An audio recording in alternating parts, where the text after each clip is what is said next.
I'm Courtney Theriault in Edmonton, and more than 60 years ago, this facility behind me became the first bunker that also served as a fully functional command center. This at the height of the Cold War, when a nuclear attack almost seemed imminent. Well, flash forward to 2018, and following what happened in Hawaii this past weekend, a lot of people are asking just how prepared are Canadians? For nearly 40 minutes this past weekend, people in Hawaii feared the worst. Fortunately, an alert warning of an impending ballistic missile attack turned out to be human error.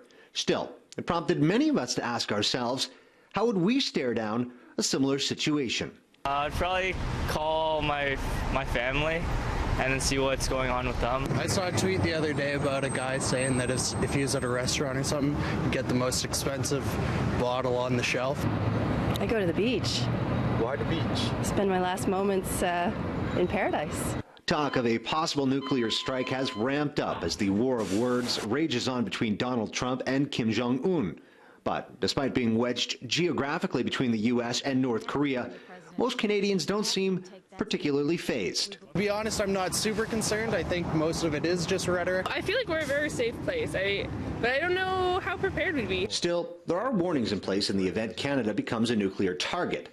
Ottawa would lead the charge in confirming and sharing information, with provinces assisting the cause. For example, Alberta's emergency alert system would broadcast on more than 150 television and radio stations. A warning would then also go out to nearly 200,000 people who signed up for text alerts, along with another 200,000 via social media. But even then, would Canadians know what to do next? If I was at school or I was at work, I'd just try and figure out what's going on before anything. And then when in doubt, go home, I don't know, go in the parking garage? Yeah, get as deep into the parking garage as we could. They said the only protection from that is to get down into some kind of a basement someplace. Indeed, shelter is the top priority, but don't go Googling for your closest bunker.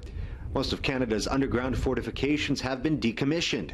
For example, the infamous Diefen bunker is now a museum. Instead, seek refuge at the nearest underground locale or in the middle floors of a tall building away from windows. But even then, those options are no sure thing, depending on your proximity to a blast, which prompts some people to make the most of their remaining time. I would do exactly what I'm doing today, which is to skip work and to skip school to hang out with my son. For City News, I'm Courtney Theriault in Edmonton.